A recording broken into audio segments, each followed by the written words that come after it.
दोस्तों नमस्कार। जी हाँ, होली का त्यौहार बीत गया। इलाहाबाद में ख़ास तौर से जो 2 रोज़ की होली होती है और भी प्रदेश के दूसरे जगहों में अभी होली शायद 1 हफ्ते तक भी चले। कानपुर में भी एक होली होती है, गंगा होली, याद नहीं है मुझे।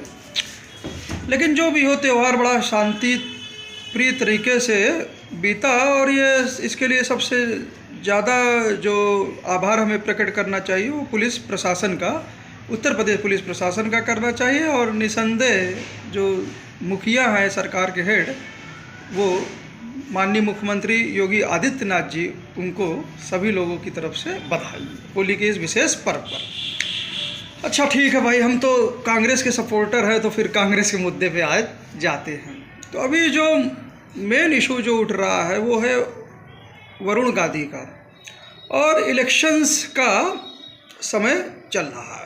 ठीक है, तो इस समय इलेक्शंस शुरुआती दौर है और इस समय जो एकदम राइट फैसले करेगा, खुल के करेगा और अपना नैरेटिव सेट करेगा, वही एडवांटेज पे रहेगा।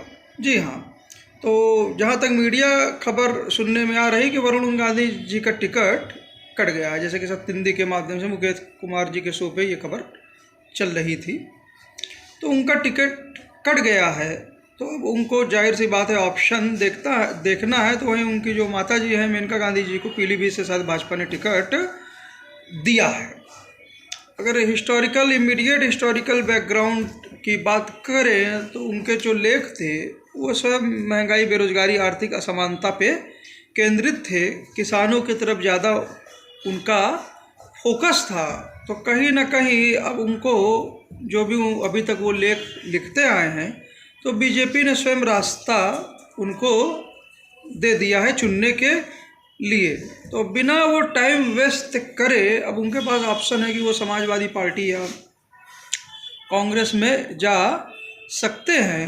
लेकिन समाजवादी पार्टी उत्तर प्रदेश में स्वयं अखिलेश यादव जी के नेतृत्व में काफ़ी मजबूत है, काफ़ी सीटों पर लड़ भी रही है। कांग्रेस ने 17 सीटें राहुल गांधी जी का विशेष ध्यान रखते हुए, प्रियंका गांधी जी का वो रखते हुए कांग्रेस के साथ गठबंधन हुआ है। लेकिन वास्तव में कांग्रेस को मजबूती की ज़रूरत है, एक मजबूत लीडर की ज़रूरत है, ताकि ये 17 सीटें जो मिली हैं उस पर भी जीत हो जाए। प्लस जो कांग्रेस के वजह से जो उभार मिल जाएगा पूरी समाजवादी पार्टी को अन्य सीटों पर, वो भी मजबूती हो जाएगी। और पार्लियामेंट्री इलेक्शंस में चूँकि नेशनल पार्टी बीजेपी से अभी उनको टिकट कैंसिल हुआ है, तो एक दूसरी पार्टी और एक कांग्रेस की एक जो सीट है वो अमेठी का टिकट अभी घोषित नहीं है। तो वरुण गांधी इस समय इस माहौल में उनके पास है। और स्वयं कांग्रेस के जो लीडर ऑफ अपोजिशन है शायद लोकसभा में, अधीर रंजन चौधरी साहब ने भी खुदा प्रस्ताव रख ही दिया है। तो उन्हें इस पृष्ठभूमि में देखते हुए अब उन्हें बिना टाइम गंवाए, जी हाँ, कांग्रेस ज्वाइन कर लेनी चाहिए। इससे उत्तर प्रदेश में भी कांग्रेस को बहुत बड़ा मनोबल संगठनात्मक रूप से और एक मजबूत नेता के तौर पे भी मिल जाएगा। जैसे कि चौधरी पुष्पेंद्र सिंह बोलते हैं कि एक त्रिशूल बन जाएगा प्रियंका गांधी जी का, राहुल गांधी जी का और स्वयं वरुण गांधी जी का मतलब सत्तारूढ़ बीजेपी के खिलाफ। तो यहाँ पर निर्णय अब उनको करना है, जल्द करें। और अमेठी में अगर उनका आगमन होता है तो सबसे ज़्यादा ये चौंकाएगा स्वयं स्मृति ईरानी जी को। और स्वयं अमेठी से जो उनका हमेशा से रिश्ता रहा है, संस्थानों के जरिए और चीज़ों के जरिए, सोशल वर्क के जरिए पारिवारिक रिश्ता तो है ही। तो ये समझ लीजिए कि नहले पर दहला साबित हो जाएगा। इसमें देरी करने की ज़रूरत अब वरुण गांधी जी को नहीं है। रही मेनका गांधी जी की बात, तो ठीक है, बीजेपी ने उनको टिकट दिया है तो उनको बीजेपी के साथ लड़ना भी चाहिए। और उन्होंने अभी तक कोई भी वैचारिक मतभेद भी शो नहीं किया है। तो इसलिए बीजेपी अगर वरुण गांधी कांग्रेस में शामिल होते हैं तो उधर कोई रिएक्शन मेनका गांधी जी के खिलाफ करेंगी नहीं, और कर भी देते हैं तो फ़र्क क्या पड़ता है। मेनका गांधी जी निर्दलीय कांग्रेस या समाजवादी पार्टी की सपोर्ट किसी भी सीट से आराम से उनकी सीट निकल जाएगी। खैर, ये तो दूसरा पहलू था। कुछ और अन्य शॉकिंग एडजस्टमेंट कांग्रेस को करने होंगे वास्तव में, अगर राहुल गांधी जी को पार्लियामेंट में उस स्थिति में पहुंचना है जहां उनके जैसा वो आरोप लगाते हैं कि माइक ना बंद हो या कुछ बातें बोल देते हैं तो कड़ी आती है, खासकर मोदी जी के विषय में बोल देते हैं, अदानी जी के विषय में बोल देते हैं। इन स्थितियों से और एक मजबूत, चाहे सत्ता के पोजीशन में हो चाहे विपक्ष पोजीशन में हो, तो अगर ऐसी स्थितियों में अगर उनका संसद में रहना और जिस बेबाकी से वो बोलते हैं, अगर वो चीज़ रिलेवेंट रहे उनका संसद में रहना, तो उनको बहुत ही इंडिया गठबंधन को बहुत ही अच्छे प्रदर्शन की ओर मोड़ना पड़ेगा। कभी कभी अब वो सड़क के नेता हो चुके हैं, जन आंदोलनों के नेता हो गए हैं, तो संसद में रहने की भी उनकी कोई मजबूरी अब है नहीं, तो उनको बड़ा निर्णय करना पड़ेगा। जी हाँ, मैं बात कर रहा हूँ जी, वायनाड से उनका टिकट घोषित हो गया है, चलिए ठीक है,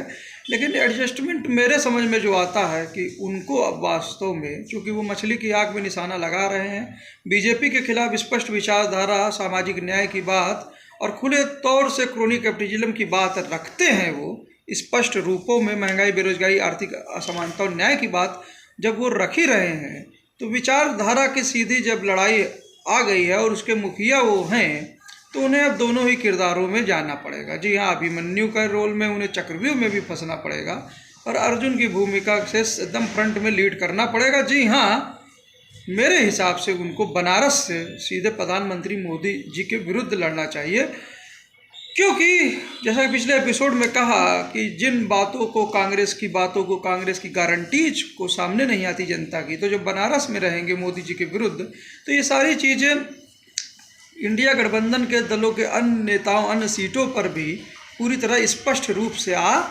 जाएगी। तो जो एक मीडिया को कवरेज मिलना चाहिए मेन मीडिया के द्वारा, वो तो मिलेगा, यूट्यूब मीडिया से जितना हो सकता है वो होएगा ही। और स्ट्रेटेजिकली दोनों कैसे लड़ते हैं विचारों के साथ, और इलेक्शन में कितनी सौहार्दपूर्ण भाषा से ज़्यादा गंभीर चोटें अपोजिशन पे करता है एक दूसरे के, वो भी देखने योग्य रहेगा। वास्तव में नैरेटिव जो शिफ्ट हो रहा है, जितना भी राहुल गांधी जी ने मेहनत की है, यात्राओं की, या जो भी वर्क कर रहे हैं इंडिया गठबंधन के लिए, जितना भी सेक्रीफाइस वो कर रहे हैं कांग्रेस को कहीं ना कहीं पीछे करते हुए बहुत जगह सीटों के मामलों में, तो अब वक्त है कि उन्हें फ्रंट से लड़ाई लड़नी चाहिए राहुल गांधी जी को। जी हाँ, धन, बल और पैसा और हाइप इत्यादि के विरुद्ध अपनी पैदल लड़ाई उनको बनारस की गलियों में लड़नी चाहिए। कल्मिनेशन में मैं इसको देखता हूँ। जी हाँ, तो वहीं फिर आप पूछेंगे अजय राय जी का क्या हुआ। जी हाँ, अजय राय जी का ये जो वहाँ माननीय विधायक हैं और कांग्रेस के प्रदेश अध्यक्ष हैं, तो चूँकि अगर राहुल गांधी जी वहाँ से डिसाइड करते हैं बनारस से, तो अजय राय जी को रायबरेली से माननीय सोनिया गांधी जी के आदेश पर वहाँ पे टिकट देना चाहिए, क्योंकि वो बहुत ही प्री सीट है और वहाँ पर जो सबसे क्लोज है प्रदेश अध्यक्ष अजय राय जी को भेजना चाहिए। तो वहीं प्रियंका गांधी जी को मेरे हिसाब से वायनाड में, जी हाँ, वायनाड में एक नैरेटिव हो सकता था कि राहुल गांधी जी दक्षिण से भी लड़ें और उत्तर में क्या बोलते हैं इधर बनारस से भी लड़ें, तो भारत जोड़ो यात्रा में दोनों, भारत में नॉर्थ साउथ दोनों जुड़ जाएंगे।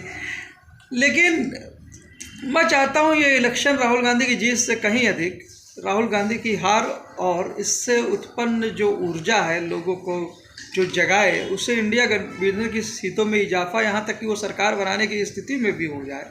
मैं ये उसको देख रहा हूँ। राहुल गांधी जी हमेशा डरो नहीं करारा लगाते हैं और हमेशा सामने से चैलेंज करते हैं। तो ये वक्त है जी, क्योंकि मोदी जी और राहुल गांधी के बीच में वैचारिक दोनों पार्टियों का जो अंतर है वो स्पष्ट रूप से सामने, जनता के सामने आए। और वहीं वायनाड का जो स्पेशल प्रेम सपोर्ट है, तो वहाँ प्रियंका गांधी जी जाएं और अमेठी को उनको वरुण गांधी मिल जाएं, और रायबरेली को, जी हाँ, जो सोनिया गांधी जी की सीट है, वहाँ पर मार्गदर्शक के तौर पर, जी हाँ, राहुल गांधी के बदले अजय राय जी को वहाँ पे स्थानांतरण कर दिया जाए। तो इस रणनीति के तहत इतिहास शासक लोग ही लिखते हैं, और जो लड़े ही नहीं उनको हार का मतलब क्या पता होता है। तो शासक लोग अगर ये साहस कांग्रेस कर पाई तो उत्तर प्रदेश ही नहीं पूरे देश में कांग्रेस और इंडिया गठबंधन बहुत ही स्पष्ट रूप से दिखेगा। महाराष्ट्र में उद्धव ठाकरे जी तो चल ही रहे हैं, बिहार में तेजस्वी यादव जी और बंगाल ममता, लेकिन उत्तर प्रदेश में इससे समाजवादी पार्टी को एक बहुत बड़ा मनोबल भी मिलेगा। उम्मीद है वरुण गांधी जी जल्द से जल्द फैसला लेंगे, और मैं तो बस कल्पना कर सकता हूं, कल्पना करने में क्या जाता है। अब उनको निर्णय लेना चाहिए, और कांग्रेस को वास्तव में ज़रूरत है एक नेतृत्व की उत्तर प्रदेश में, और उम्मीद है कि वरुण गांधी इस चीज़ को समझेंगे। तो वहीं एक राष्ट्रीय पार्टी बीजेपी ने जब मेनका गांधी जी को टिकट दिया है और कोई मतभेद नहीं है, तो उम्मीद है पीलीभीत का टिकट, सुल्तानपुर का टिकट मेनका गांधी जी, उसमें कोई दिक्कत कहीं से आएगी नहीं, आएगी भी तो रास्ता है ही। उम्मीद है ये एपिसोड आप लोगों को पसंद आया होगा। फिर से होली की ढेरों शुभकामनाएं। और सत्य हिंदी पर जनादेश चर्चा वास्तव मेरा सबसे प्रिय एपिसोड है, और मैं कभी उसको जल्दी मिस करता नहीं। जी हाँ, अमरीश कुमार जी का शो, राजन तिवारी जी को, बादल जी को, राजेश बादल जी को, और जो सबसे वरिष्ठ पत्रकार हैं सावरकर जी को सुनता हूँ, तो वही आशुतोष की बात में विनोद खन्ना जी और विनोद अग्निहोत्री। एक बार विनोद अग्निहोत्री जी ने ही शायद सबसे पहले कहा था कि राहुल गांधी को वास्तव में बनारस से लड़ना चाहिए, जो अमर उजाला के संपादक भी हैं। तो इस हिसाब से हमें चीज़ें देखने की कोशिश है। बहुत दिनों से मैं प्रोफेसर अपूर्वानंद जी को नहीं सुन पा रहा हूँ, ना वायर पे क्या बोलते हैं सिद्धार्थ वरदराजन जी को, तो उम्मीद मैं जल्द उनको भी सुनूंगा। और वही जुडिशरी में जो दवे साहब को सुने बहुत दिन हो गए, तो ये सब चीज़ें चलती रहती है। 4 PM पे शर्मा जी को जरूर सुनिए, अंजुम जी को भी, और अभिषेक कुमार जी की एनालिसिस जो दीपक शर्मा शो पे भी होती है वो भी सुना करिए। उम्मीद है ये एपिसोड आप लोगों को पसंद आया होगा। जय हिंद, जय भारत, थैंक यू सर।